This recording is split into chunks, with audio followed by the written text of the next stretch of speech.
Anyone can do your job, Madelyn. You just sit there and answer emails all day, Stephanie said with that condescending smile I'd grown to hate. She was standing behind my desk, arms crossed, watching me pack up my things for what she called my unnecessary vacation. 3 days. That's all it took. 72 hours of Stephanie Baker trying to prove that my role as operations coordinator at Pinnacle Financial Services was just basic administrative work that any warm body could handle. By hour 68, the entire client management system had crashed. 2 major accounts were threatening to leave, and the CEO was demanding answers. When I walked back into that office on Thursday morning, Stephanie was sitting in the corner, looking like she'd aged 5 years, and there was a resignation letter on my desk, but it wasn't mine. Hi, I'm Madelyn Rivera. I'm 34, and I just watched my boss destroy her own career trying to prove how easy mine was. What happened next changed everything, and honestly, I'm still processing it myself. Before we jump back in, tell us where you're tuning in from, and if this story touches you, make sure you're subscribed, because tomorrow, I've saved something extra special for you. The conference room at Pinnacle Financial Services smelled like burnt coffee and broken dreams. It was 4:47 p.m. on a Friday. Never a good sign when your regional manager calls an emergency meeting that late in the week. Stephanie Baker sat at the head of the polished oak table, her perfectly manicured nails drumming against a stack of papers that I somehow knew were about me. Madelyn, we need to talk about efficiency, she began, not bothering with pleasantries. Her blonde hair was pulled back in that severe bun she wore when she was about to ruin someone's day, and her gray suit looked like it cost more than my monthly mortgage payment. I'd been dreading this conversation for weeks. Ever since the quarterly budget reviews started, Stephanie had been circling my department like a hawk, asking pointed questions about redundancies and streamlining operations. As the operations coordinator for the Westbridge branch, I managed everything from client onboarding to system maintenance, vendor relationships to compliance reporting. It wasn't glamorous work, but it was the backbone that kept our 30-person office running smoothly. I've been reviewing your position, Stephanie continued, sliding a document across the table. And frankly, I'm questioning whether we need a dedicated operations role at this level. My stomach dropped. Stephanie, I handle 17 different daily processes, manage 12 vendor relationships, and coordinate between 4 departments.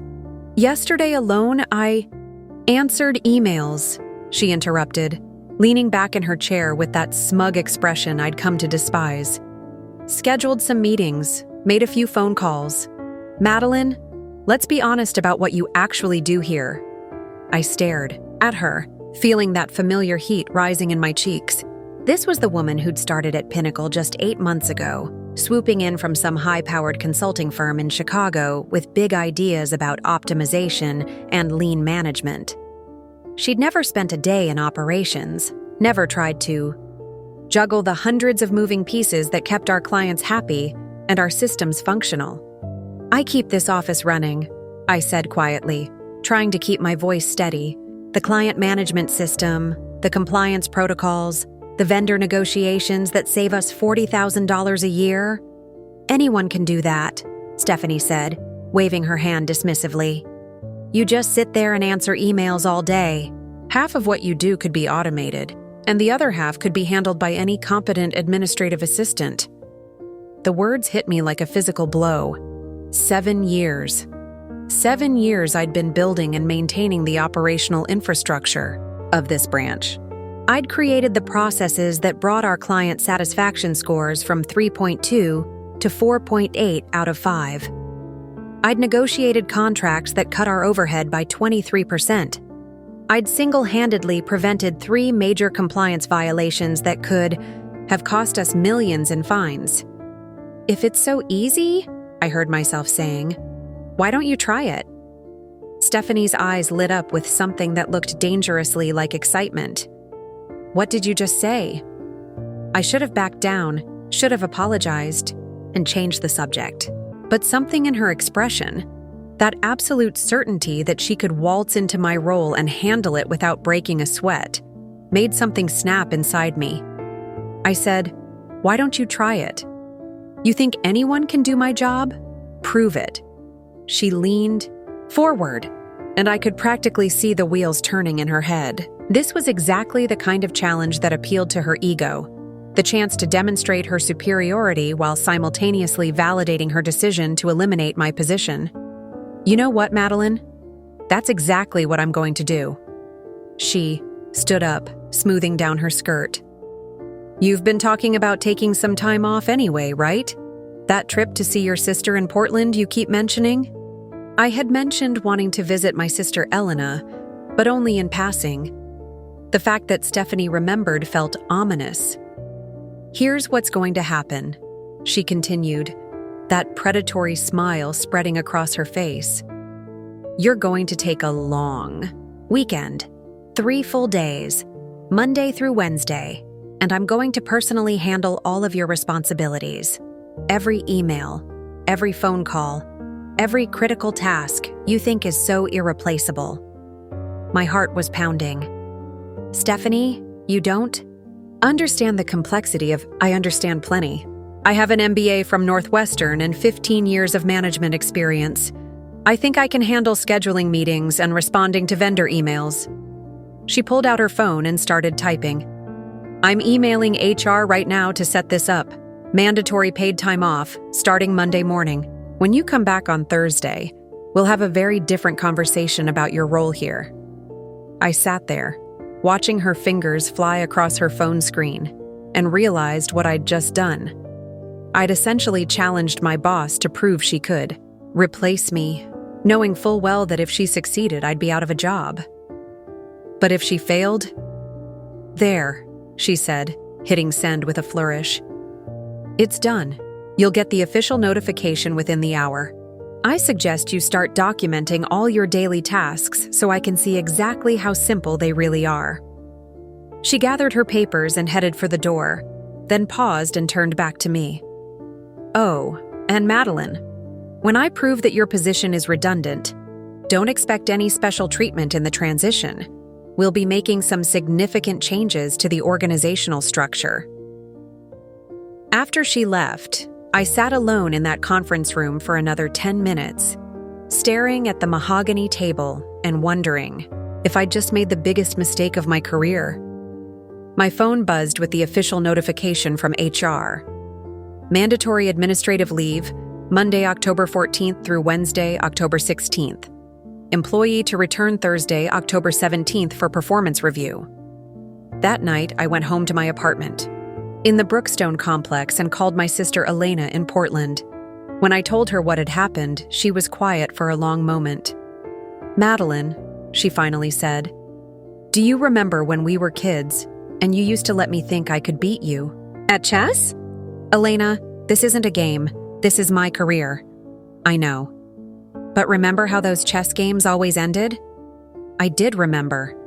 Elena would get overconfident, make increasingly bold moves, and inevitably leave her king exposed.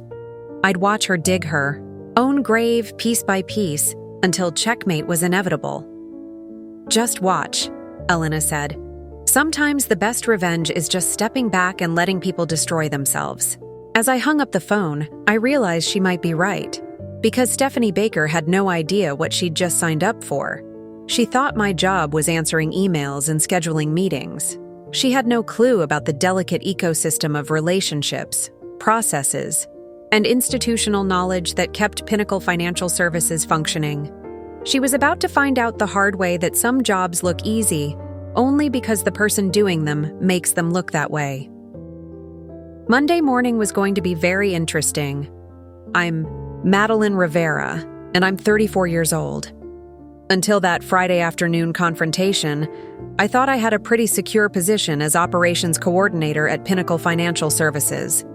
7 years with the company, stellar performance reviews, and what I believed was the respect of my colleagues. Shows how much I knew, right? I've never told this story publicly before. My sister Elena keeps saying I should write a book about it, and my therapist Yes, I have a therapist because dealing with workplace trauma is real.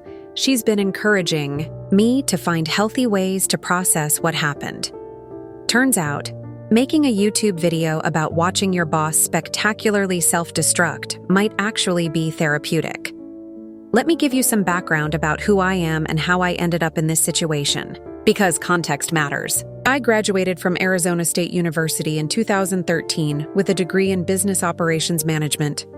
Not the flashiest major, I know, but I've always been drawn to the behind-the-scenes work that makes organizations function. While other people want to be in the spotlight making deals or giving presentations, I genuinely love creating systems that work seamlessly. My first job out of college was with a small logistics company in Phoenix called Desert Express Shipping. Nothing glamorous. I was basically an administrative assistant who helped coordinate between drivers, warehouse staff, and customer service. But I noticed things. I saw how communication breakdowns cost us money, how inefficient processes wasted time, how small improvements could have big impacts. Preparing and narrating this story took us a lot of time. So if you are enjoying it, subscribe to our channel. It means a lot to us. Now, back to the story. Within 6 months, I'd redesigned their entire client communication system. What used to take 3 phone calls and 2 emails to resolve now took 1 automated status update. Customer complaints dropped by 60%, and their delivery accuracy rate went from 78% to 94%. That's when I realized I had a talent for operational optimization. Not the sexiest skill set, but incredibly valuable to companies that actually understand what operations management entails. After 2 years at Desert Express, I was recruited by Pinnacle Financial Services. They were opening their Westbridge branch and needed someone to establish operational procedures from the ground up. It was exactly the kind of challenge I was looking for, building something sustainable from scratch. When I started at Pinnacle in 2016, the Westbridge office was chaos. They had 30 employees spread across investment services, insurance, and wealth management, but no centralized systems for client onboarding, no standardized communication protocols, and no integration between their different software platforms. Clients were falling through cracks, paperwork was getting lost, and the staff was spending more time putting out fires than serving customers. I spent my first year just documenting everything. Every process, every pain point, every workaround that people had developed to deal with broken systems. Then I started building solutions. I created a client management system that tracked every interaction from initial contact through ongoing service. I developed compliance protocols that ensured we never missed regulatory deadlines. I negotiated vendor contracts that cut our technology costs by $40,000 annually while improving service quality. I established communication procedures that eliminated the constant, "Did you get my email?" confusion that was driving everyone crazy. By year 3, our client satisfaction scores had gone from 3.2 out of 5 to 4.8 out of 5. Our operational efficiency metrics were the highest in the IB company. Employee turnover dropped from 31% to 8% because people weren't constantly frustrated by dysfunctional systems. I wasn't just doing administrative work. I was building the infrastructure that allowed everyone else to do their jobs effectively. But here's the thing about operational work. When it's done well, it becomes invisible. The systems run so smoothly that people forget they exist. Processes work so seamlessly that they seem automatic. Problems get prevented before they become crises, so no one sees the disasters that never happened. That invisibility is both the blessing and the curse of operations management. Your successes look effortless, which makes people think the work itself is effortless. They see the polished end result, but not the hundreds of hours of planning, testing, and refinement that went into creating it. For 6 years, this wasn't a problem. My supervisors understood the value I brought. My performance reviews consistently rated me as exceeds expectations. I got regular raises and was even promoted from operations assistant to operations coordinator in 2019. Then Stephanie Baker arrived. Stephanie joined Pinnacle in February as Regional Operations Manager, technically my boss, though she was supposed to oversee multiple branches, not micromanage individual locations. She came from Hartwell Consulting Group in Chicago, one of those firms that specializes in operational efficiency and organizational restructuring. From day one, it was clear that Stephanie and I had very different philosophies about operations, management. She was all about metrics and spreadsheets and theoretical frameworks. I was focused on practical solutions and relationship building and understanding how work actually gets done. She would ask questions like, "What's your ROI calculation for the client onboarding optimization?" And I'd explain that while I couldn't quantify every benefit, client complaints had dropped by 70%, and onboarding time had been cut in half. "But what's the measurable financial impact?" she'd insist. It was like trying to explain the color blue to someone who'd only ever seen in black and white. Over the months, our relationship deteriorated. She'd send me articles about automation and artificial intelligence with subject lines like "the future of operations" and "eliminating human redundancy." She'd schedule meetings where she'd question every aspect of my role, asking why we needed a dedicated operations person when most of these tasks could be handled by existing staff. The writing was on the wall. Stephanie was building a case to eliminate my position, probably to show her supervisors how much money she could save through strategic optimization. But she made one crucial mistake. She assumed that because she couldn't see the complexity of my work, it wasn't actually complex. That's what led to the Friday afternoon confrontation in the conference room. That's what made her so confident she could prove my job was just answering emails and scheduling meetings. And that's what set up the most spectacular workplace disaster I've ever witnessed.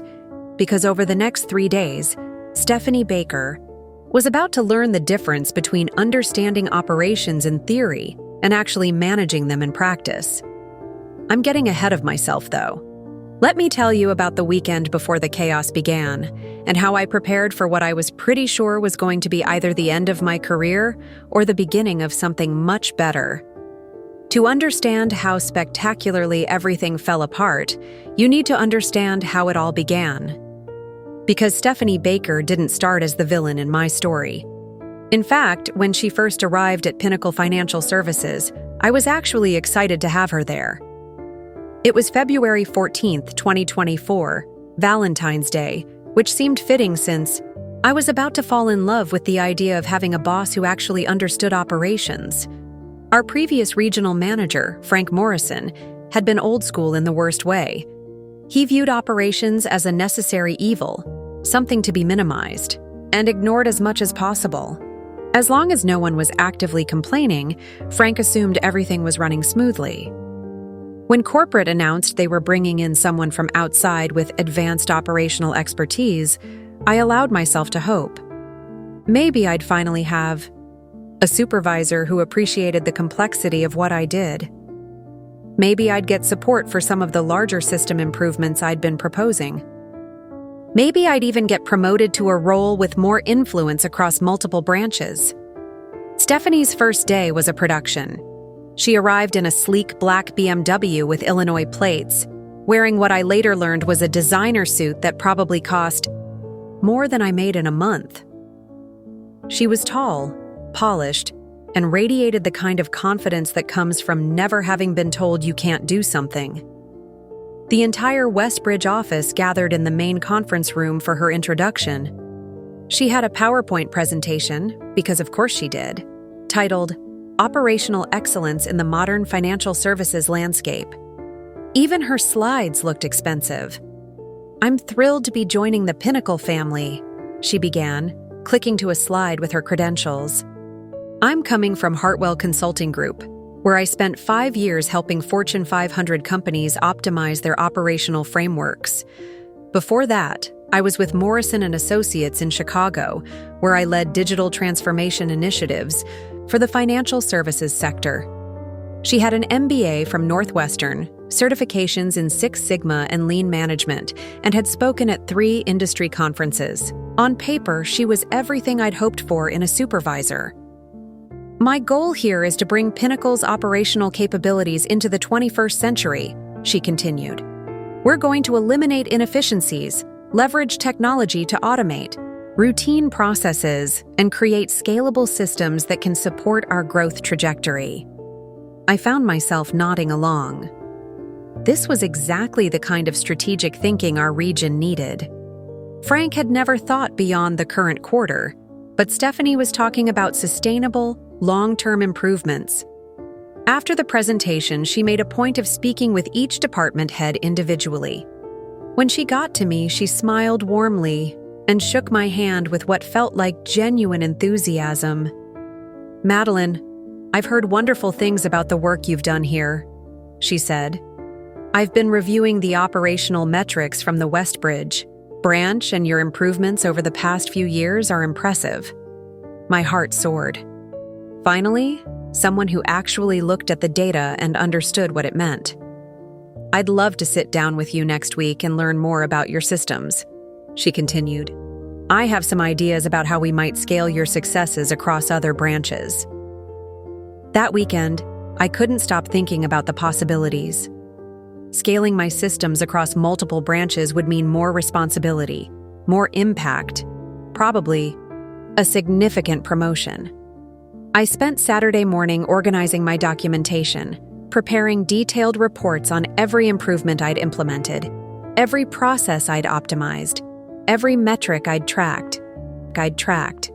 Our first one-on-one meeting was scheduled for the following Tuesday afternoon.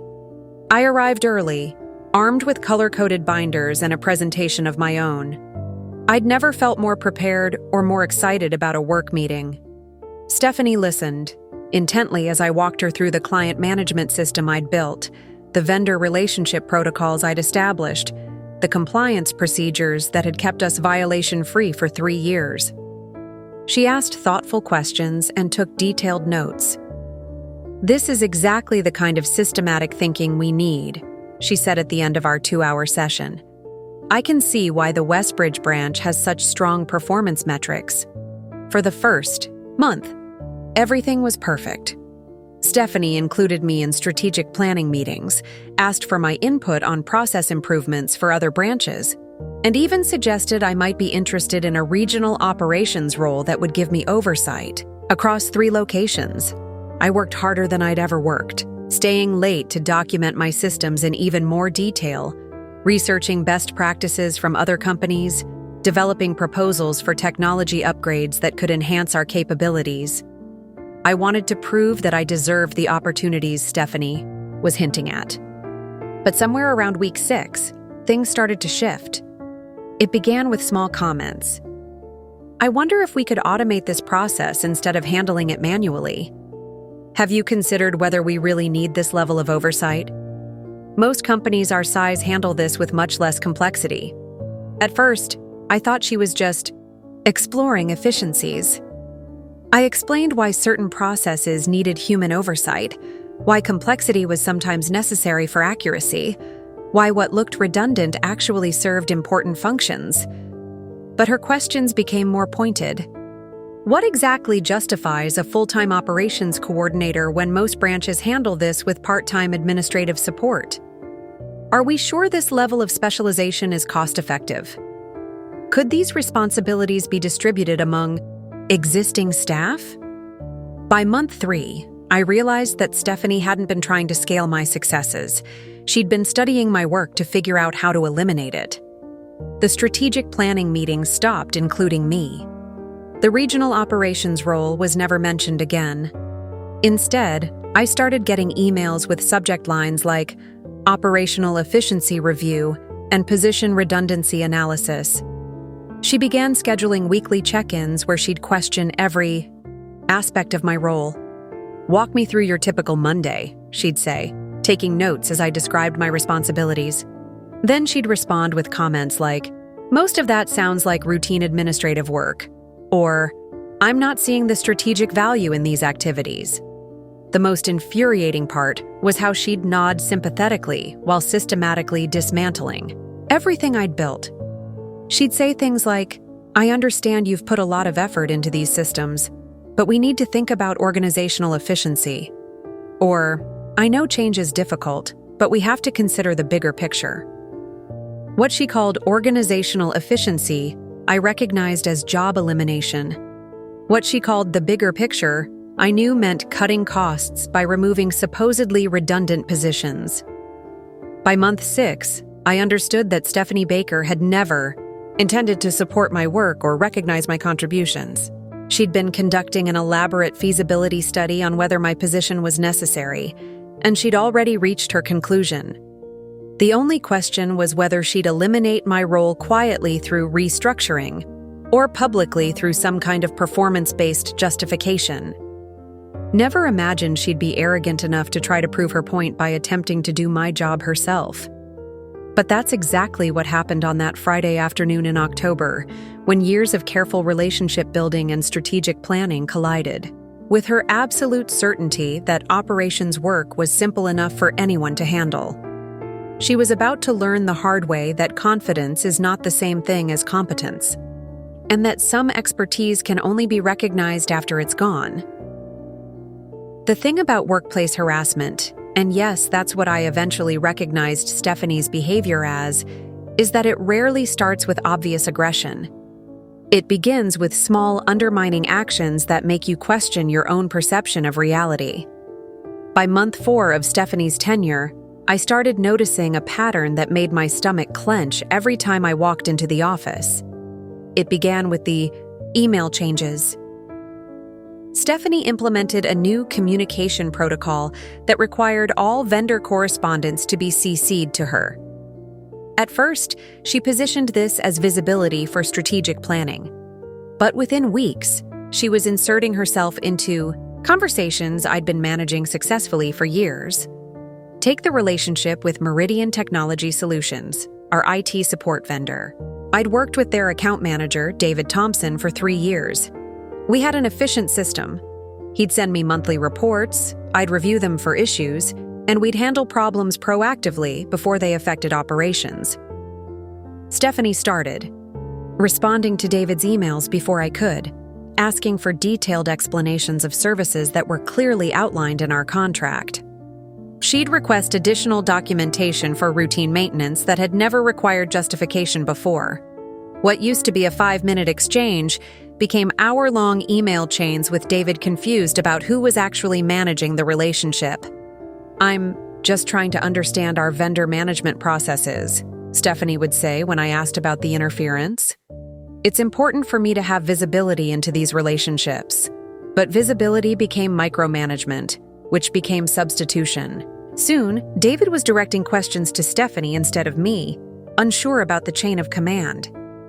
Our response times increased, problems took longer to resolve, and I found myself explaining my own job to the vendors I'd been working with for years. The client communication monitoring was worse. Stephanie instituted quality assurance reviews of all client interactions, which meant she was reading every email I sent, listening to recordings of my phone calls, and scheduling weekly sessions to provide developmental feedback. "Madelyn, I noticed you spent 15 minutes on the phone with Mrs. Foster yesterday," she'd say during these sessions, consulting her notes. "What was the nature of that conversation?" She was confused about her portfolio rebalancing timeline. I'd explain. I walked her through the process and coordinated with her advisor to schedule a follow-up meeting.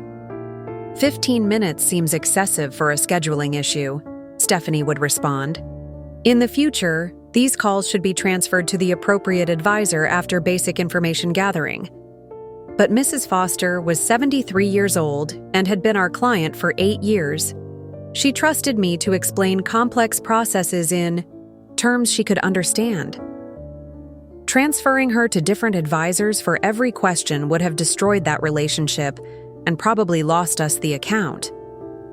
I tried explaining this to Stephanie, but she dismissed it as inefficient emotional labor that was outside the scope of operations coordination.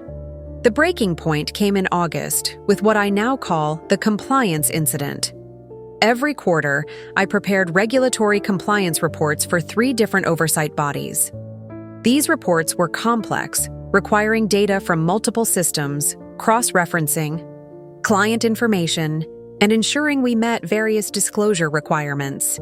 I'd been handling this process for 6 years without a single violation or missed deadline. Stephanie decided she wanted to streamline the process by implementing a new reporting template she'd found in some industry publication. She scheduled a meeting for the day before the Q2 reports were due, the worst possible timing, and announced that we'd be switching to her new format immediately. "This template is much more efficient," she explained, showing me a spreadsheet that bore no resemblance to what the regulatory bodies actually required. "It eliminates redundancy and focuses on core metrics." I stared at her template in horror. It was missing entire sections of required information, used different terminology than the regulations specified, and organized data in a way that would make it impossible for auditors to verify our compliance. "Stephanie, we can't use this," I said, trying to keep my voice calm. "The regulatory requirements are very specific about format and content. This template doesn't include mandatory disclosure elements." "I've researched the requirements thoroughly," she replied with that patronizing tone I'd grown to hate. "This format meets all the essential criteria while eliminating unnecessary complexity. But the auditors will appreciate clearer, more concise reporting," she interrupted. "We're implementing this change immediately." I spent that entire night, literally the entire night, rebuilding the compliance reports in the required format while also preparing Stephanie's version to demonstrate why it wouldn't work. I survived on energy drinks and sheer panic, knowing that a compliance violation could result in massive fines and potentially shut down our branch. The next morning, I presented both versions to Stephanie. Her template had 17 missing required elements and would have guaranteed an immediate violation notice. "Well," she said after reviewing my analysis, "I suppose we can continue with the existing format for now, but we'll revisit this for next quarter. She never apologized for nearly causing a regulatory disaster, never acknowledged that her research had been inadequate, never thanked me for working all night to prevent what could have been a career-ending mistake for both of us. Instead, she made a note in my file about resistance to process improvements and inflexibility regarding change management. That's when I started documenting everything. I created a private folder on my personal laptop and began recording every incident. Screenshots of email exchanges, summaries of conversations, examples of how her interference was affecting vendor, relationships, and client satisfaction. I didn't know what I'd do with the information, but some instinct told me I'd need evidence eventually. Other people in the office started noticing too. Amanda King from Client Services pulled me aside in September to ask if everything was okay. "Stephanie seems really focused on your department," she said carefully. "Is there some kind of reorganization happening?" Jessica Harris from accounting was more direct. "Is it just me, or is your boss kind of trying to make your job impossible?" she asked during our lunch break. "I've been watching how she handles your vendor calls, and it's like she's deliberately creating problems." The most telling conversation was with William Lewis, one of our senior financial advisors. He'd been with Pinnacle for 12 years and had worked with 3 different regional managers. "I've never seen anything like what's happening with Stephanie," he told me after a particularly tense staff meeting where she'd questioned every operational procedure. "It's like she's building a case against the entire concept of operations. Support?" "You think she's trying to eliminate my position?" I asked. William looked around to make sure no one was listening. "Madelyn, I think she's trying to prove that operations work doesn't require expertise. She's not trying to improve your processes. She's trying to demonstrate that anyone can do what you do." That conversation kept me awake for weeks. Because if William was right, then every undermining action, every micromanaging session, every attempt to simplify my work was part of a calculated campaign to devalue my role. By October, the pattern was undeniable. Stephanie wasn't trying to optimize operations. She was systematically dismantling everything I'd built to prove it had never been necessary in the first place. The Friday afternoon confrontation wasn't spontaneous anger or workplace conflict. It was the culmination of 8 months of strategic preparation, designed to create a situation where she could justify eliminating my position while positioning herself as the hero who'd identified organizational redundancy. What she didn't count on was that I'd been documenting her campaign just as carefully as she'd been waging it, and she definitely didn't expect me to call her bluff. The final straw came on Wednesday, October 9th, 3 days before everything exploded. It wasn't one dramatic incident. It was the accumulation of 8 months of systematic degradation, finally reaching a tipping point that made me realize I had to stop being a victim and start being strategic. The day started with what Stephanie called an efficiency audit. She'd scheduled a meeting with me, Amanda King from Client Services, and Jessica Harris from Accounting to review interdepartmental workflows and identify optimization opportunities. In plain English, she was looking for ways to redistribute my responsibilities to other people. We gathered in the small conference room at 9 a.m., and Stephanie had prepared, of course, a PowerPoint presentation titled Operational Workflow Analysis. She'd been busy over the weekend, creating flowcharts of every process I managed and calculating time estimates for each task. "I've been studying our operational procedures," she began, clicking to a slide that broke down my daily responsibilities into neat little boxes. "And I believe we have significant opportunities for efficiency gains through task redistribution." She went through each of my functions systematically. Client onboarding could be handled by Client Services. Vendor management could be distributed among department heads. Compliance reporting could be assigned to accounting. System maintenance could be outsourced to our IT vendor. "When you break it down into component parts," Stephanie explained, "most of these tasks are fairly routine and could easily be absorbed by existing staff without significantly impacting their workload." I sat there listening to her dismantle 7 years of my professional life like she was discussing the weather. Every relationship I'd built, every system I'd optimized, every process I'd created, all of it reduced to simple tasks that anyone could handle. "What about institutional knowledge?" I asked, trying to keep my voice steady. "The relationships with vendors, understanding of client needs, familiarity with compliance requirements, those are all transferable skills," Stephanie replied dismissively. "Any competent professional can develop vendor relationships and learn compliance procedures. We're not talking about brain surgery here." Amanda and Jessica looked uncomfortable, glancing at each other and then at me. They knew how complex my work actually was because they'd seen what happened when I was out sick or on vacation. Things didn't run smoothly. They barely ran at all. But Stephanie continued, oblivious to their discomfort. "I estimate we could eliminate the dedicated operations position and redistribute these responsibilities within 60 days. The cost savings would be approximately $75,000 annually, and we'd improve operational flexibility by creating cross-trained staff." $75,000. That was my salary, benefits, and overhead costs reduced to a line item in her efficiency report.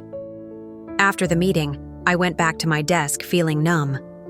I stared at my computer screen for 20 minutes, unable to focus on anything. Then my email chimed with a message from Stephanie. "Please prepare detailed documentation of all your processes and procedures.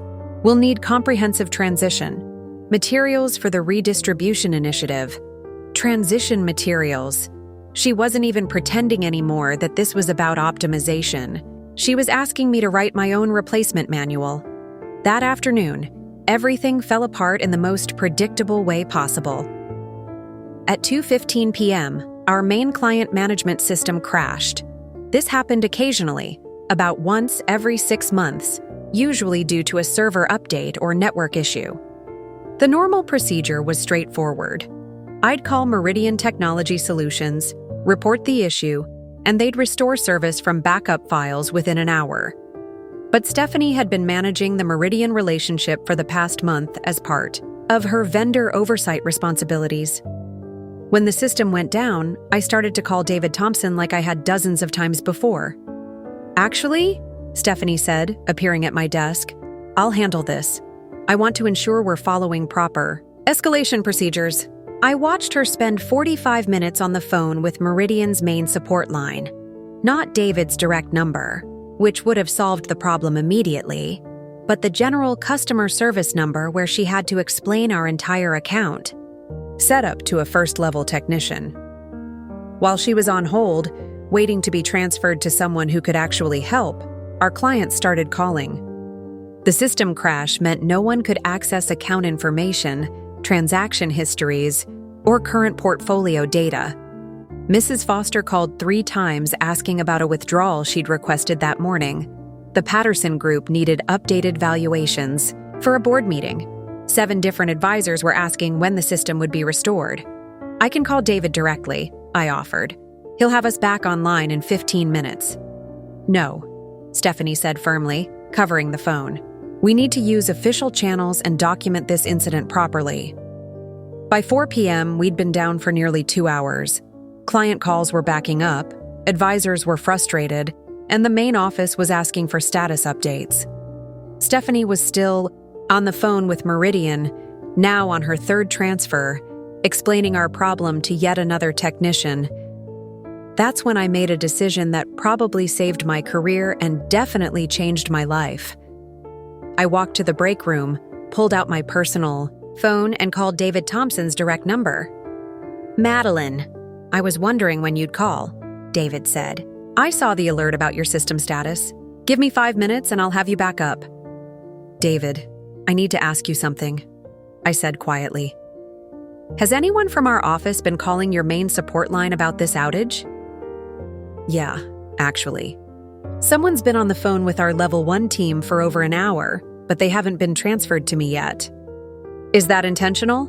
Because I could have fixed this immediately." "No," I said. "It's not intentional. Can you restore us now and then call me directly to confirm everything's working?" "Already on it.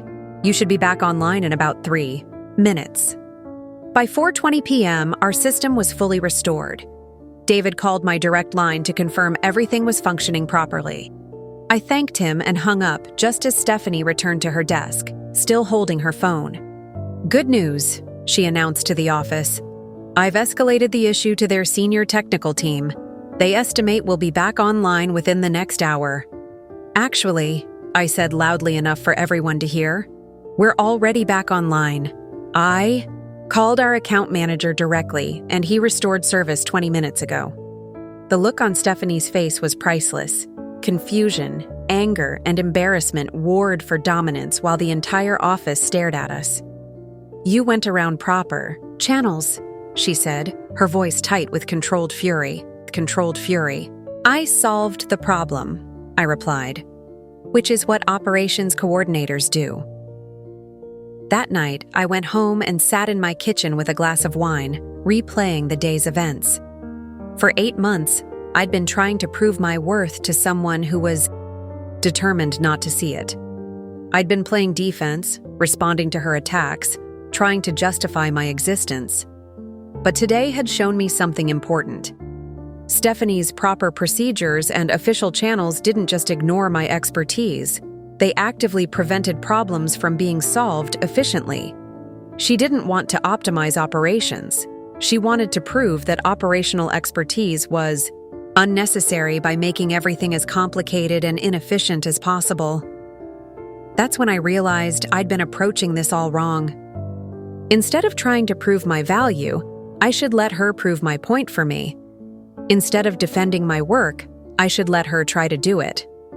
If Stephanie was so confident that anyone could handle my responsibilities, maybe it was time to give her the opportunity to demonstrate that confidence. 2 days later, when she called me into that conference room and told me my job was just answering emails and scheduling meetings, I was ready for her. "If it's so easy," I heard myself saying, "why don't you try it?" And that's how Stephanie Baker accidentally engineered her own professional destruction while trying to eliminate mine. Here's what Stephanie didn't know when she confidently accepted my challenge. I'd been preparing for this moment for months, not because I'd planned to engineer her downfall, but because I'd been documenting everything in case I needed to defend myself. What started as a desperate attempt to protect my job had accidentally become the perfect blueprint for understanding exactly how catastrophically wrong things would go when someone tried to replace my expertise with confidence and a consulting degree. The weekend before my forced vacation was the most productive 48 hours of strategic preparation I'd ever experienced.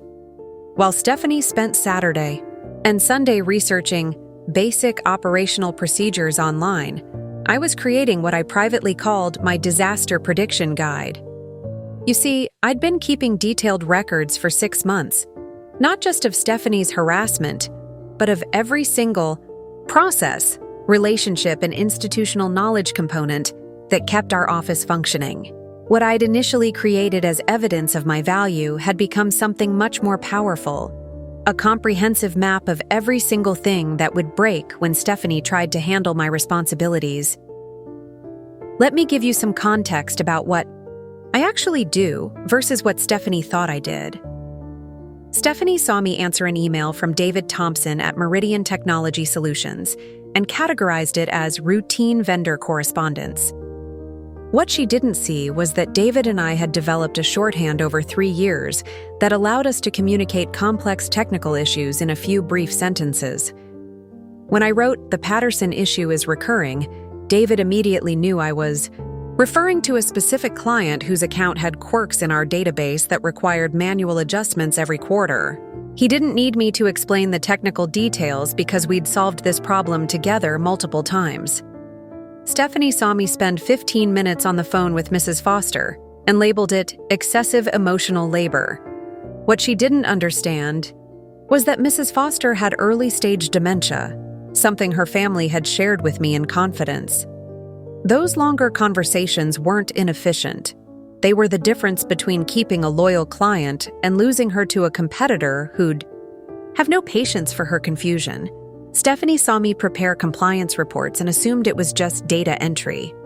What she couldn't see was that I'd spent 2 years learning the specific formatting preferences of each regulatory examiner, understanding which backup documentation they'd request, and building relationships with compliance officers at other branches who'd share insights about regulatory changes before they were officially announced. Every process that looked simple from the outside was actually a complex web of relationships, institutional knowledge, and hard-earned expertise. That weekend, I created 3 documents that would prove to be prophetic. First, I wrote a detailed timeline of what would happen during Stephanie's first day managing my responsibilities. Based on 6 months of watching her approach to problem-solving, I predicted she'd spend the morning trying to organize my systems according to her own logic, realize she didn't understand half of what I'd documented, and then start calling people to ask for explanations. Second, I created a list of every single relationship that would be affected by her interference: 23 vendors, 47 key clients, and 12 internal stakeholders who relied on my knowledge of their specific needs and preferences. I predicted exactly which relationships would deteriorate first and why. Third, I documented every potential crisis that could occur during a 3-day period, ranked by probability and impact: system crashes, client emergencies, compliance deadlines, vendor issues. I'd seen all of these situations before, and I knew how each one required specific expertise to resolve quickly. But my real secret weapon wasn't the documentation. It was the network of people who understood my actual value and were quietly rooting for me to succeed. On Sunday evening, I did something I'd never done before. I called William Lewis at home. "William," I said, "I need to ask you a favor, and it might sound strange. After watching what's been happening to you for the past 8 months, nothing sounds strange anymore," he replied. "What do you need?" "I'm going to be out of the office, Monday through Wednesday. Stephanie is going to be handling my responsibilities personally. I need you to document everything that goes wrong." There was a long pause. Then William started laughing. "Madelyn, are you seriously going to let her hang herself?" I'm going to let her prove her own point, I said. She's convinced that anyone can do my job. This is her opportunity to demonstrate that. What do you need me to do? Just keep track. When clients call with problems that don't get resolved, when vendors get frustrated, when things take longer than they should. Don't interfere, don't help, just document. William agreed immediately. So did Jessica Harris when I called her next, and Amanda King, and even Thomas Wright from the IT department who'd worked with me on multiple system integrations.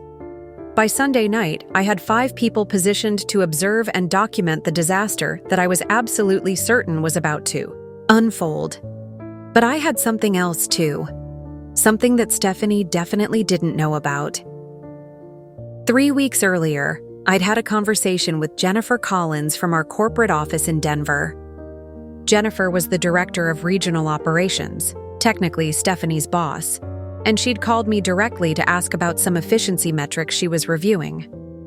Madelyn, I'm looking at the performance data from all our regional branches, Jennifer had said. Westbridge consistently outperforms every other location in client satisfaction, operational efficiency, and compliance scores. I'm trying to understand what you're doing differently. I'd explained some of my processes and systems, and Jennifer had been genuinely impressed. I'm going to be honest with you, she'd said. We're considering promoting someone to oversee operations across multiple regions, and your branch's performance makes you a strong candidate. Would you be interested in a role with broader responsibility? That conversation had happened just 2 weeks before Stephanie started her efficiency audit, just 10 days before she announced her plan to eliminate my position. Stephanie thought she was building a case to eliminate operational expertise from Westbridge. What she didn't know was that corporate was already considering expanding my influence across multiple branches. As I packed my bag Sunday night for my 3-day vacation to Portland, I felt something I hadn't experienced in months: anticipation. For 8 months, I'd been playing defense, trying to prove my value to someone determined not to see it. But now the tables were turned. Stephanie had volunteered to prove my point for me. She was about to demonstrate in the most public way possible the difference between understanding operations in theory and actually managing them in practice. And I was going to have 5 witnesses, documenting every moment of her spectacular failure. Sometimes the best revenge isn't taking someone down. It's stepping back and letting them take themselves down while you watch from a safe distance. Monday morning was going to be educational for everyone involved. Sunday night, sitting in my apartment with my suitcase packed for Portland, I almost called the whole thing off. It was 11:47 p.m., and I was staring at my laptop screen, looking at the email I'd drafted to Stephanie. 3 paragraphs explaining all the critical items she'd need to know for the coming week. Contact information for key vendors, urgent deadlines she couldn't miss, a roadmap that would prevent the worst disasters and help her succeed at proving her point. My finger hovered over the send button for a full 10 minutes. This was my last chance to take the safe route, send the email, help Stephanie through the 3 days, and hope she'd gain enough appreciation for the complexity of my work to reconsider eliminating my position. The responsible choice, the professional choice, the choice that might save my job and preserve my reputation as someone who put the company's interests above personal grievances. But then I remembered the look on her face during that efficiency audit. The casual way she'd reduced 7 years of my professional development to a $75,000 cost-saving opportunity. The complete dismissal of my expertise as transferable skills that any competent person could master. I closed the laptop without sending the email. If Stephanie was so confident that operations work required no specialized knowledge, then she deserved the opportunity to prove that theory without any assistance from me. If she succeeded, she'd have earned the right to eliminate my position. If she failed, well, failure would be its own education. But making that choice, really committing to it, required me to acknowledge something I'd been avoiding for months. I was about to deliberately let my workplace burn for 3 days just to prove a point. I called my sister Elena in Portland at midnight, knowing she'd still be awake. "I'm having second thoughts," I told her after explaining the situation. "About what, specifically?" Elena asked. She's a psychology professor, so she has this way of asking questions that force you to examine your real motivations. About whether I'm doing this for the right reasons. Am I trying to protect my job, or am I just angry and looking for revenge? Elena was quiet for a moment. "Can it be both? I guess. But if I'm acting out of anger..." "Madelyn," Elena interrupted, "what's the worst thing that could happen if Stephanie succeeds? She proves that my job is unnecessary and I get fired. And what's the worst thing that could happen if she fails? Thought about it. The office struggles for 3 days, maybe some client relationships get damaged, Stephanie looks incompetent. So in one scenario, you lose your job quietly, and Stephanie gets credit for improving efficiency. In the other scenario, you lose your job after everyone sees exactly why you were valuable in the first place." She was right. If Stephanie was determined to eliminate my position, and 8 months of evidence suggested she was, then my choice wasn't between keeping my job and losing it. My choice was between losing it with dignity or losing it after proving why it mattered. Besides, Elena continued, "You're not sabotaging anything. You're just not preventing natural consequences from occurring." At 1:30 a.m., I made the final decision that there was no turning back from. I opened my laptop and deleted the helpful email I'd written to Stephanie. Then I did something that felt both terrifying and liberating. I deleted all my notes about upcoming deadlines, vendor issues, and client concerns that I'd planned to mention to her. If Stephanie wanted to prove that anyone could do my job, she'd have to do it the same way I had 7 years ago, by figuring it out through experience, trial and error, and learning from mistakes. The difference was that when I started, I'd had months to learn gradually and a supervisor who expected me to need time to develop expertise. Stephanie would have 3 days and the confidence that she already knew everything she needed to know. Monday morning, I woke up in my hotel room in Portland feeling something I hadn't experienced in months. Complete calm. Elena picked me up at 9 a.m. for coffee, and I told her about my final decision to offer no assistance to Stephanie whatsoever. "How do you feel about it?" she asked. "Honestly, peaceful. For the first time in 8 months, I'm not responsible for making Stephanie's bad decisions work. If she succeeds, she'll have earned it. If she fails, she'll have chosen it." At 10:15 a.m., my phone rang. Stephanie's number. I stared at it for 3 rings, then let it go to voicemail. The voicemail was exactly what I'd expected. "Madelyn, I'm trying to access the vendor contact database, and I'm not sure which login credentials to use. Call me back when you get this." 15 minutes later, another call, another voicemail. "Also, there's something called a compliance review scheduled for Tuesday, and I need to understand what materials we're supposed to prepare." I turned my phone to silent and put it in my purse. By noon, I had 7 missed calls and 4 text messages. The texts started professional, need assistance accessing client management system, and gradually became more urgent. Multiple vendors calling about various issues, please advise on priority protocols. Elena and I were having lunch at a cafe in the Pearl District when my phone lit up with another call. This time it was William Lewis. I answered immediately. "Madelyn, I think you should know what's happening here," William said, and I could hear the carefully controlled amusement in his voice. "Already? It's only been 3 hours. Oh, it's been a very educational 3 hours. Stephanie spent the first hour reorganizing your filing system according to what she called logical principles. Then she spent the second hour trying to figure out why she couldn't find anything. She's currently on her 3rd call to David Thompson, asking him to explain why our system needs manual adjustments that aren't documented in our service contract. I felt a mix of vindication and professional horror. Is David confused? David is very confused. He keeps asking to speak with you directly, and Stephanie keeps explaining that she's handling all vendor relationships now. He finally asked her, if you'd been fired and she said no, you were just temporarily reassigned for efficiency optimization. Oh no. Oh yes. David asked what that meant, and Stephanie said you'd been doing unnecessary work that could be handled by anyone with basic administrative skills. There was this very long silence, and then David said, "Ma'am, Madelyn has been managing technical issues that most of our account managers can't handle. Are you sure you want to take over her responsibilities?" I could picture Stephanie's reaction to that question. What did she say?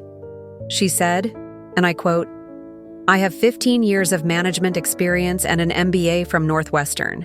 I think I can handle routine vendor communication." How's that working out for her? Well, she's been on hold with Meridian for 45 minutes trying to get someone to explain why our backup protocols aren't working the way their website says they should. David offered to fix the issue immediately, but she insisted on going through proper channels to document the resolution process. I felt a familiar pang of guilt about the clients who would be affected by system downtime, but William continued, "Don't worry about service impact. David called me directly and explained the situation. He's going to monitor our systems remotely and fix any critical issues without telling Stephanie, so clients won't actually suffer. He just wants to see how long she'll spend trying to solve problems she doesn't understand." That was the moment I knew I'd made the right choice. Even our vendors understood what Stephanie couldn't see. Expertise matters, relationships matter, and competence isn't the same thing as confidence.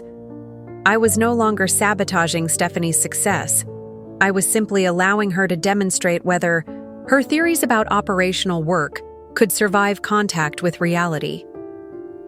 The next 48 hours would prove whether 8 months of systematic harassment had been based on accurate assessment or dangerous delusion. From 3,000 miles away, I settled in to watch the answer unfold. What happened over the next 48 hours wasn't random chaos. It was the systematic execution of the most comprehensive documentation project I'd ever managed. While Stephanie struggled through her crash course in operational reality, my network of allies was creating an unprecedented record of exactly why expertise matters in ways that MBA programs don't teach. Tuesday morning started with a text from Jessica Harris that made me nearly spit out my coffee.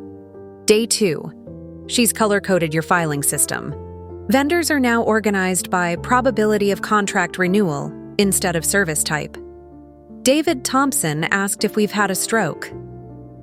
I was sitting in Powell's Books in Portland, surrounded by stacks of novels I'd been meaning to read for years, while my former workplace conducted the most expensive proof-of-concept experiment in the history of operations management. The beauty of my strategy, and yes, I'd finally admitted to myself that this was a strategy, was its simplicity. I'd done nothing except remove myself from the equation. Every problem that emerged, every crisis that developed, every relationship that deteriorated was the direct result of Stephanie's own choices and limitations. By Tuesday afternoon, my phone was buzzing constantly with updates from my documentation team. William Lewis called at 2:30 p.m. with an update that was equal parts hilarious and horrifying. The Patterson Group called about their quarterly review meeting, he said. You know, the one scheduled for Thursday that requires the specialized portfolio analysis you usually prepare. The one that takes me 6 hours to compile because their investment structure is so complex? That's the one. Stephanie told them she'd have it ready by tomorrow morning. She's been working on it since noon yesterday. I felt a familiar stab of professional anxiety. The Patterson Group was our second largest client, and their quarterly review was based on a customized analysis that took into account their unique tax situation, risk tolerance, and estate planning goals. It wasn't something you could generate from standard reports. How's it going? I asked, though I already knew the answer. she's using the standard portfolio template. You know, the one that works for normal clients but completely misses the Patterson Group's specialized requirements. William, their investment structure involves 3 different trusts and a charitable foundation. The standard template will show their performance incorrectly and could trigger unnecessary tax implications. I know, and you know, but Stephanie doesn't know that she doesn't know. That was the crux of the entire situation. Stephanie had enough knowledge to recognize that reports needed to be generated, but not enough expertise to understand why different clients required different approaches. She was operating with the confidence of someone who understood the big picture while missing every critical detail. The documentation my allies were gathering wasn't just about Stephanie's failures. It was creating a comprehensive record of institutional knowledge that would be impossible to dismiss as routine administrative work. Amanda King sent me photos throughout Tuesday of the vendor communication log Stephanie was maintaining. Instead of my system of tracking issues by priority and resolution timeline, Stephanie had created an alphabetical list of companies with color-coded status indicators that bore no relationship to actual urgency levels. A critical software update from our accounting system vendor was listed in green as routine communication, while a lunch invitation from our office supply company was marked red as urgent attention required. But the most revealing documentation came from Thomas Wright. In IT Tuesday evening, Thomas sent me an email with the subject line, "You need to see this." He'd been monitoring our system performance remotely and had screenshots of every technical issue that had occurred since Monday morning. But more importantly, he'd documented Stephanie's approach to resolving each problem. "She's been Googling solutions to complex technical issues," his email explained. "I watched her spend 3 hours trying to implement a software fix she found on a random forum, which temporarily corrupted our backup protocols. Then she called our vendor to complain that their system was poorly designed when the issue was entirely caused by her unauthorized modifications." Thomas had also been recording Stephanie's phone calls with vendors, with their permission for quality assurance purposes. The recordings were a masterclass in how confidence without competence creates exponentially bigger problems than the original issues. In one call, Stephanie spent 45 minutes explaining to our insurance provider why their billing system was wrong, when the error was actually due to a service upgrade I'd negotiated 6 months earlier that she didn't know about. In another call, she demanded that our cleaning service explain why they were entering the building after hours, apparently unaware that I'd arranged for them to work evenings to avoid disrupting client meetings. But the most strategically valuable documentation was coming from an unexpected source: our clients themselves. I'd forgotten that several of our longtime clients had my personal email address from previous projects. On Tuesday evening, I received messages from 4 different clients asking if everything was okay at the office. Mrs. Foster's daughter, Catherine, wrote, "My mother called your office 3 times today about her account access issue, and the person she spoke with seemed very confused about her situation. Is Madelyn on vacation? Mom is getting anxious about not being able to access her account." The Patterson Group's CFO sent a more direct message. "We received a preliminary quarterly report today that appears to contain significant errors in our performance calculations. Can you connect us with whoever prepared this analysis? We're concerned about accuracy."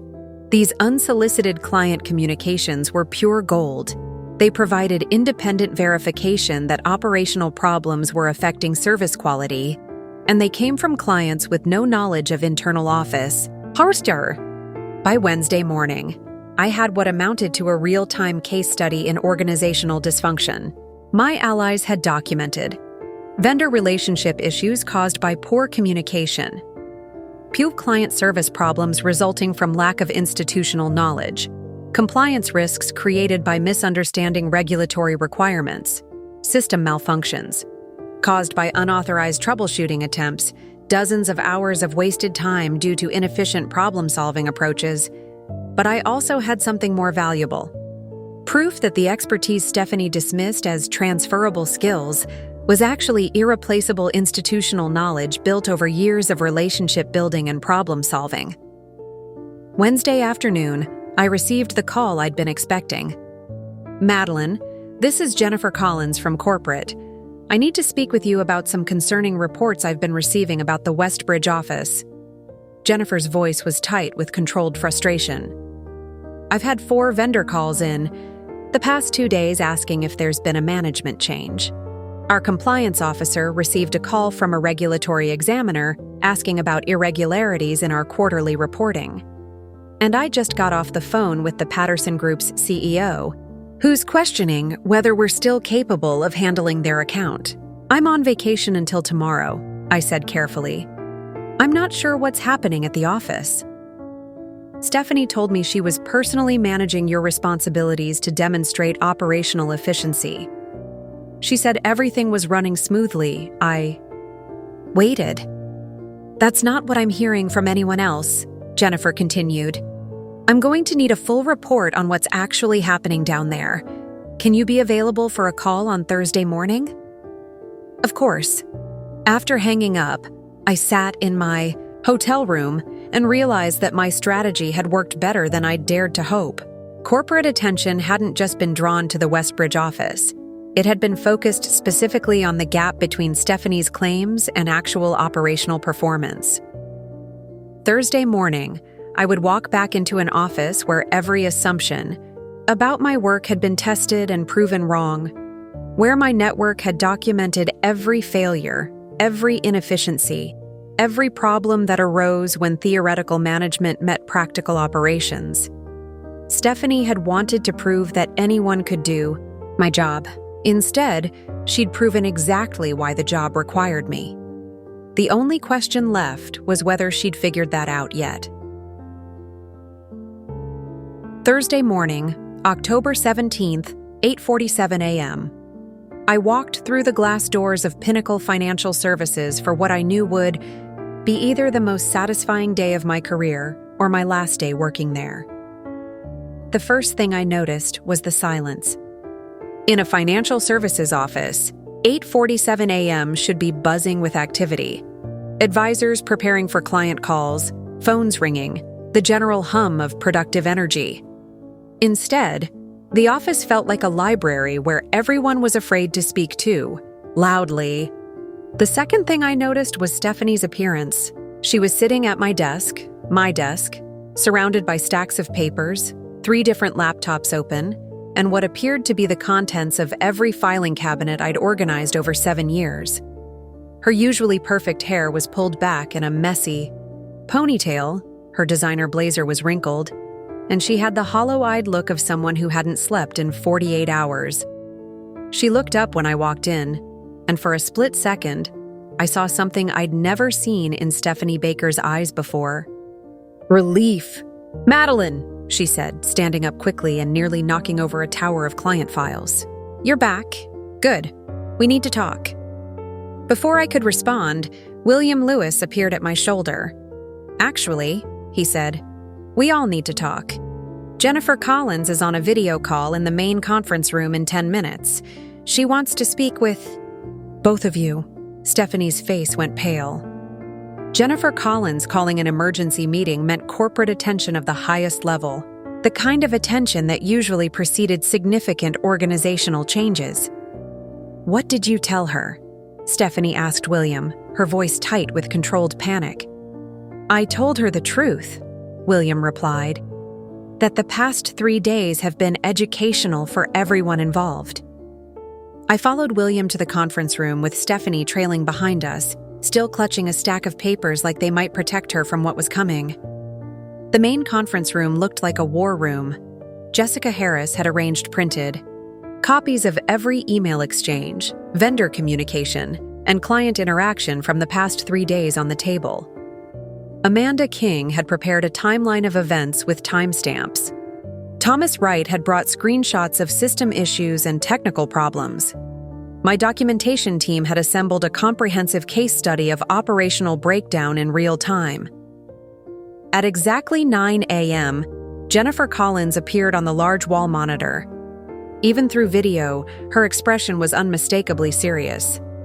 Good morning, everyone, Jennifer said, consulting what appeared to be extensive notes. I've called this meeting because I've received numerous concerning reports about operations at the Westbridge branch over the past 3 days. I need to understand what happened. She looked directly at Stephanie. Stephanie, you told me on Monday that you were personally managing Madelyn's responsibilities to demonstrate operational efficiency. Can you give me a summary of how that went?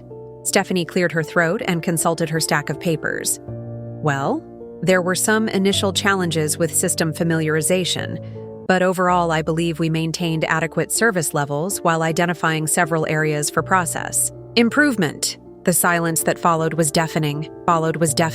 Jennifer clicked through what appeared to be multiple documents on her screen. Stephanie, I have a different perspective on the past 3 days. I have complaints from 4 major clients, including the Patterson Group, who received a quarterly report with significant errors. I have calls from 6 vendors asking if there's been a management change because communication protocols have completely broken down. And I have a very concerned call from our compliance officer about irregularities in regulatory reporting. She paused to let that sink in.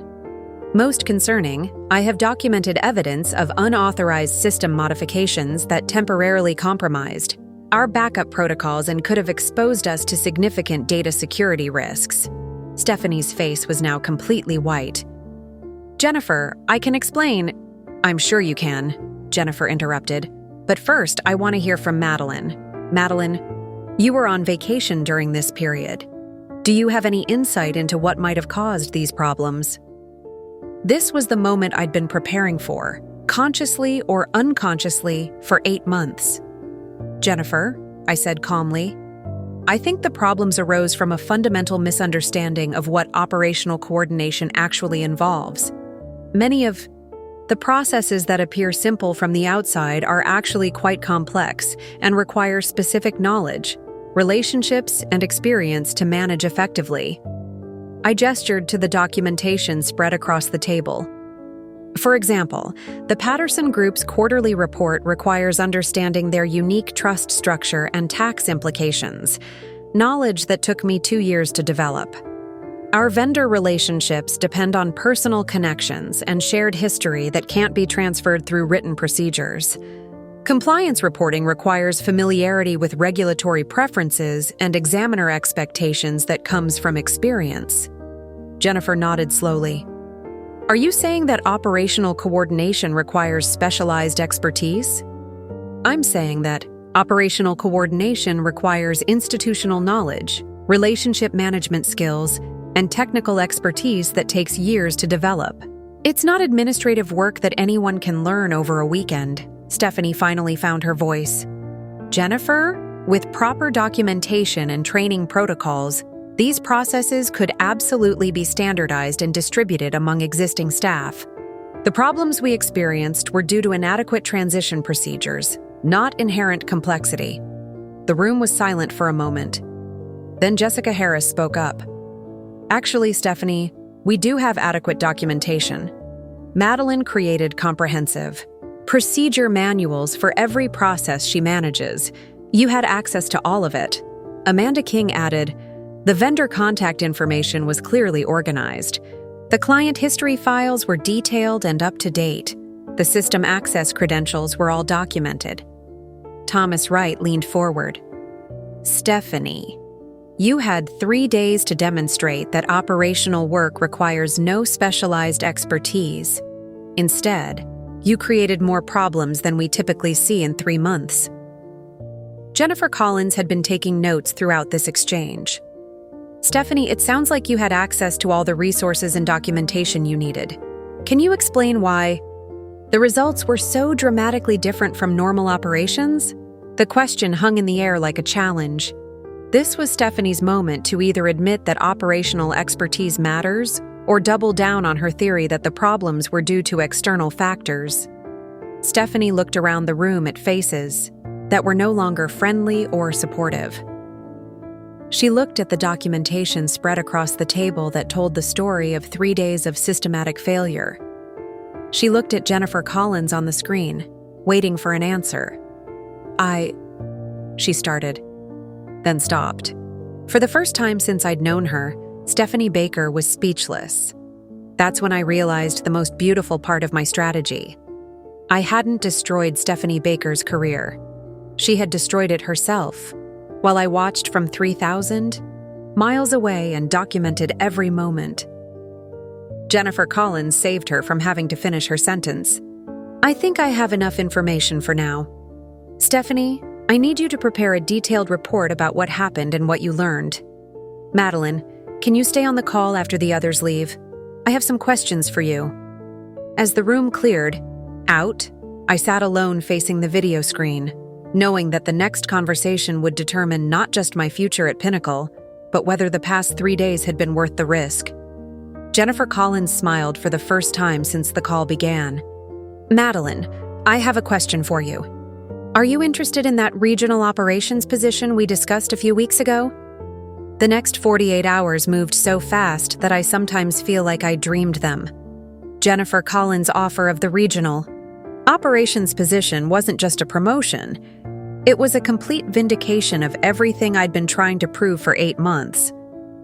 But more than that, it was corporate acknowledgement that Stephanie's efficiency audit had been not just wrong, but dangerously wrong.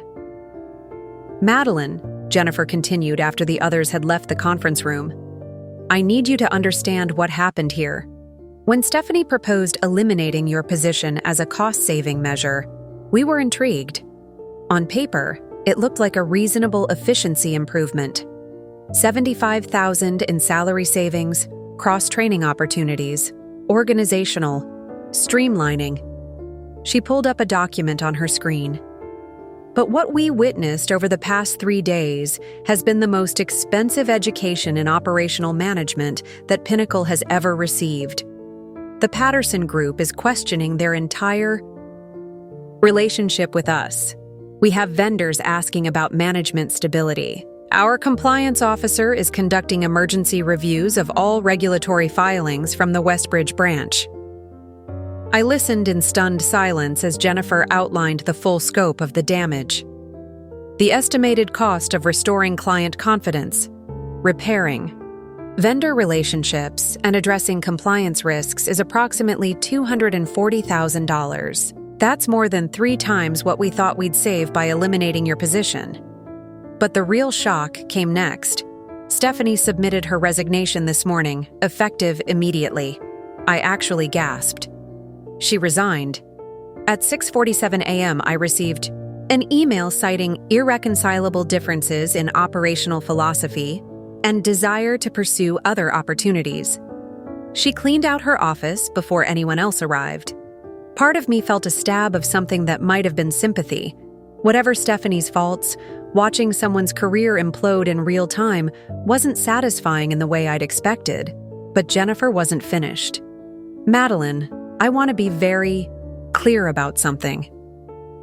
What happened this week wasn't just about Stephanie misunderstanding your role. It was about our leadership team nearly making a catastrophic error in judgment. We almost eliminated a position that we now realize is critical to our operational stability. She leaned forward, her expression serious. The regional operations position I'm offering you comes with oversight of 4 branches, a team of 12, operations coordinators, and direct reporting to the executive committee. It's a $50,000 salary increase, equity participation, and the authority to establish operational standards across our entire Western region. I sat there for a moment, processing the magnitude of what she was offering. 3 days ago, I was facing unemployment. Now I was being offered more responsibility and influence than I'd ever imagined possible. There's one condition, Jennifer added. I need you to conduct a comprehensive review of our operational efficiency assessments. Specifically, I want you to identify any other positions that might be targeted for elimination due to the same kinds of misunderstandings we experienced here. The irony was perfect. I was being asked to protect other people from the exact kind of systematic undermining I'd endured. When would you need an answer? I asked. I need an answer now, Jennifer replied, because I'm flying to Westbridge this afternoon to meet with the entire staff and explain what happened. I want to be able to announce your promotion and reassure everyone that we've learned from this experience. I accepted on the spot. That afternoon, Jennifer Collins stood in our main conference room and delivered what can only be described as a masterclass in crisis management and organizational accountability. Over the past 3 days, this office has experienced significant operational challenges, she began, addressing the entire Westbridge staff. These challenges arose from a fundamental misunderstanding of the expertise required for effective operations management. She went on to explain, without mentioning Stephanie by name, that corporate had nearly made a serious error in judgment about the value of operational coordination. We learned this week that expertise built over years cannot be replaced by good intentions and theoretical knowledge. We learned that relationships, institutional memory, and specialized skills are not administrative luxuries. They are operational necessities. Then she announced my promotion. The applause was immediate and sustained. William Lewis actually whooped. Jessica Harris was grinning so widely, I thought her face might crack. Even Thomas Wright, who rarely showed emotion about anything, was nodding approvingly.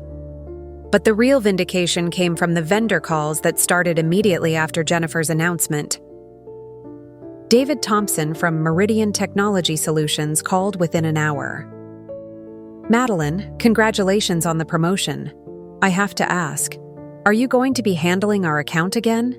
Because the past 3 days have been the most confusing vendor experience of my career.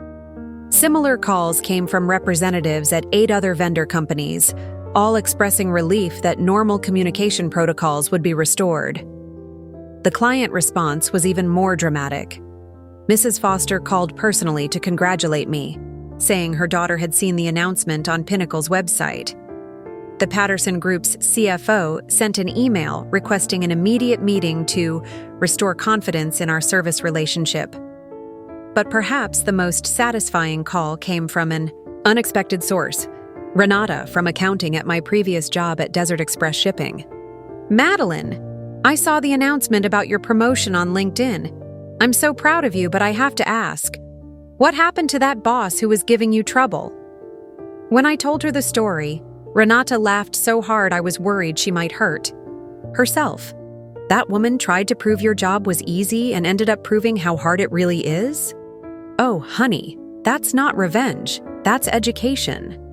Over the following week, the full scope of the organizational changes became clear.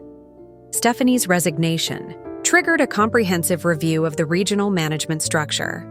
2 other regional managers who had been pursuing similar efficiency initiatives were quietly reassigned. The corporate operations manual was updated to include specific language about the value of institutional knowledge and relationship management.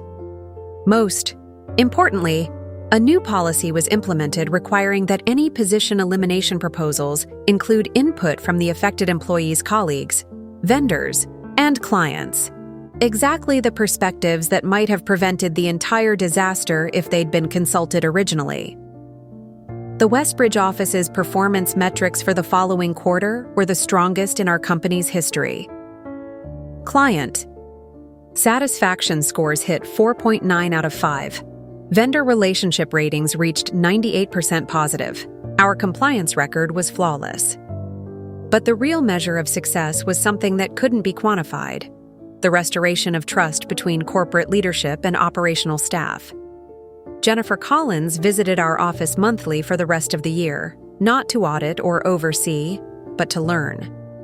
She'd sit in on vendor calls, observe client interactions, and ask detailed questions about process improvements. I want to make sure we never again confuse efficiency with elimination, she told me during one of these visits. And I want other executives to understand the difference between operational optimization and operational destruction. 6 months later, I was promoted again to Vice President of Regional Operations, with oversight of 12 branches across 3 states. Stephanie Baker's LinkedIn profile, last time I checked, listed her as seeking new opportunities in management consulting. Sometimes the best revenge really is just stepping back and letting competence speak for itself. But the story doesn't end there. Because what happened at Pinnacle Financial Services became something bigger than just one woman's workplace victory.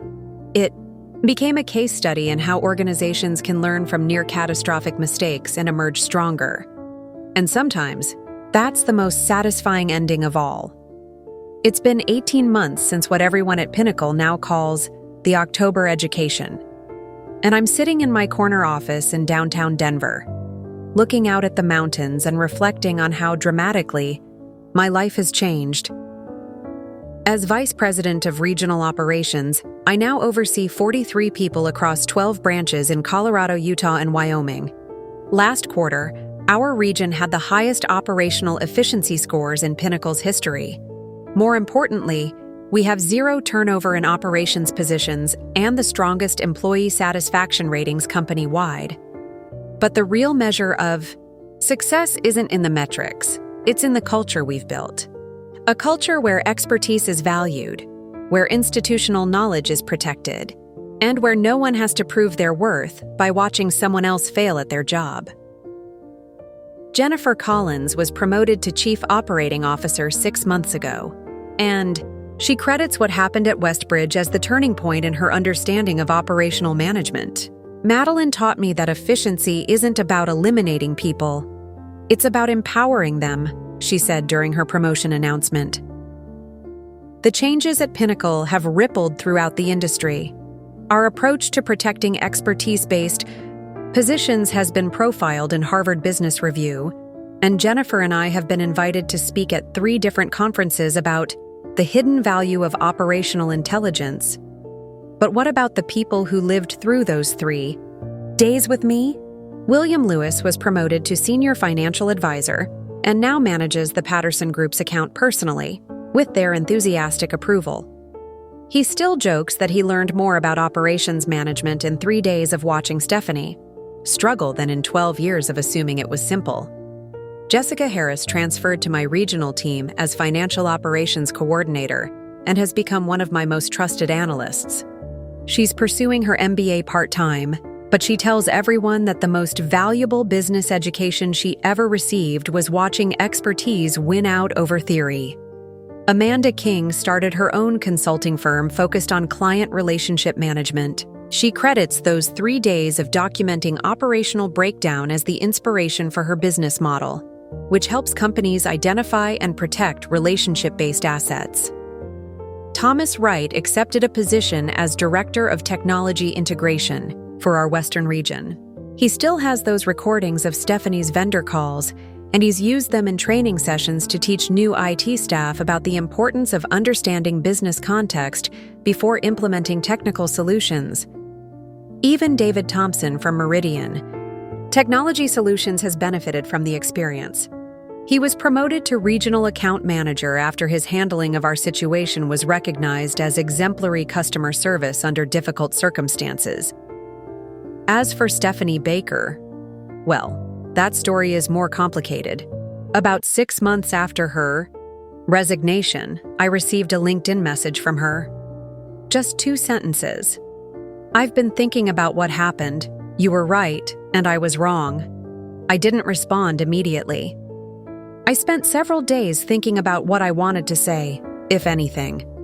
Eventually, I wrote back, "I hope you're well, and I hope you found a role where your skills are better matched to the requirements." 3 months later, she messaged me again. This time, it was longer. "Madelyn, I wanted you to know that I've been working with a career counselor to understand what went wrong at Pinnacle. I realize now that I was so focused on proving my theories about efficiency that I never tried to understand what you actually did. I let my ego convince me that management expertise was the same as operational expertise. I'm sorry for what I put you through, and I'm sorry it took me so long to recognize it. I was surprised by how much that apology meant to me. Not because I needed it for closure, but because it suggested that the entire experience had been educational for everyone involved, even Stephanie. She's now working as a strategic planning consultant for small businesses, helping them grow and expand rather than eliminating positions. According to her LinkedIn updates, she's found work that genuinely suits her analytical skills and strategic thinking abilities. I actually think she's probably very good at what she's doing now. The problem was never that Stephanie lacked intelligence or competence. It was that she was trying to apply the wrong type of expertise to the wrong type of work. Sometimes I wonder if I did the right thing. If letting someone struggle publicly was the best way to resolve the situation. If there was a more graceful path that could have achieved the same educational outcomes without the personal cost to Stephanie. My therapist. Yes, I still see her. Because processing workplace trauma and professional victory are both complicated, has helped me understand that I was facing an impossible situation where every choice carried significant risks. You could have continued trying to prove your value to someone determined not to see it, she pointed out during one of our sessions. You could have quietly looked for another job and left the company to repeat the same mistakes with your replacement. Or you could have done what you did, create a situation where the value of expertise could be demonstrated objectively. She's right. But I still think about the ethics of it. Was it fair to let an entire office suffer through 3 days of dysfunction just to make a point? Was there a version of this story where everyone learned the same lessons without the chaos? Don't have perfect answers to those questions, but I do have some insights that I hope might help anyone facing their own workplace challenges. First, document everything always. Not because you're planning revenge, but because patterns of behavior become undeniable when they're recorded, systematically. My documentation wasn't just evidence, it was protection against the gaslighting that makes you question your own professional judgment. Second, your expertise has value even when, especially when, other people can't see it. The fact that your work looks effortless doesn't mean it's easy. The fact that systems run smoothly doesn't mean they maintain themselves. Third, sometimes the best way to prove your worth isn't to work harder. It's to let people see what happens when your expertise is absent. This doesn't mean sabotaging anything. It means stepping back and allowing natural consequences to occur. Fourth, build alliances before you need them. The colleagues who supported me through those 3 days weren't just coworkers. They were people who had experienced my work ethic and competence over years. They were willing to document and defend my value because they had personally benefited from my expertise. Fifth, know when to walk away, but also know when to stand and fight. I could have left Pinnacle quietly and found another job. Instead, I chose to prove a point that ended up protecting other employees and changing organizational culture. Both approaches can be valid depending on your circumstances and goals. If you're watching this video because you're dealing with your own workplace bully, your own Stephanie situation, I want you to know something. You are not powerless. You might feel powerless, but competence and expertise have their own momentum that's very difficult to suppress permanently. Your skills matter. Your experience matters. Your institutional knowledge matters. Don't let anyone convince you otherwise. And if you're watching this because you love a good workplace justice story, I hope you found it satisfying. But more than that, I hope you found it useful. Because this isn't really a story about revenge. It's a story about the difference between confidence and competence, the value of expertise in an efficiency-obsessed world, and the importance of letting people's actions speak louder than their theories. I'd love to hear your stories in the comments. Have you ever had a boss who undervalued your expertise? Have you ever had to prove your worth by stepping back and letting chaos unfold? Have you found ways to protect and demonstrate your professional value when it was under attack? Keep fighting for recognition of your skills. Keep documenting your value, and never let anyone convince you that expertise doesn't matter. The world needs people who are genuinely good at what they do, even when, especially when, that competence is invisible. To those who don't understand it, at least, that's what I learned from letting my boss try to do my job for 3 days, while I watched the whole system crash from 3,000 miles away.